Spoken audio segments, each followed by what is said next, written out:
బడీలండి, బడీలు అంటారు, వడియాలు అంటారు కందిపప్పువి. ఉల్లిగడ్డతోటి కర్రీ చేస్తున్నాండి, ఉల్లిగడ్డ బడీల కర్రీ. నూనె లేంచుకొని తింటే బాగుంటుందండి. నూనె లేంచుకున్నా కానీ స్టవ్ వెలిగించి నూనె పోసినండి. ఆవాలు, జీలకర్ర, అల్లం వెల్లిగడ్డ, ఉల్లిగడ్డ, ఎండుమిరపకాయలు, కరివేపాకు అవన్నీ వేస్తండి. ఇలా పచ్చికారం, పచ్చిమిరపకాయలు, కారము, అల్లము, జీలకర్ర ఇవన్నీ వేసి చేసిందండి. ఎండాకాలం ఎండబెట్టింది. గట్టిగా మంచిగా ఎండితే సంవత్సరం వరకు పురుగు రాకుండా ఏంటండి. సరిగా ఎండకపోతే పురుగు వస్తాయి. తడి దాకిన ఈ ఇంట్లో నిమ్మకాయ రసం కూడా విండినండి. బడీలు ఎట్లా చేసేది ఛానల్ ఉందండి, మా వీడియో ఉంది చూడండి. వేసి పోపు చేసినండి. కలుపుకొని బడీలు వేస్తా. వడియాలంటారు, బడీలు ఫ్రై చేస్తాండి. కొంచెం వేగినాక ఉప్పు కారం చల్లుతా.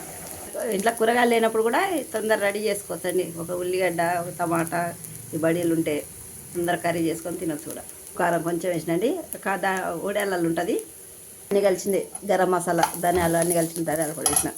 కొబ్బరి పొడి వేయచ్చు, నువ్వుల పొడి వేయచ్చు, అన్నీ ఏది వేసినా బాగుంటుందండి. కొబ్బరి పొడి కొంచెం నువ్వు పడేసినండి. స్టవ్ ఆఫ్ చేస్తున్నా. బడీల ఫ్రై రెడీ అయిందండి.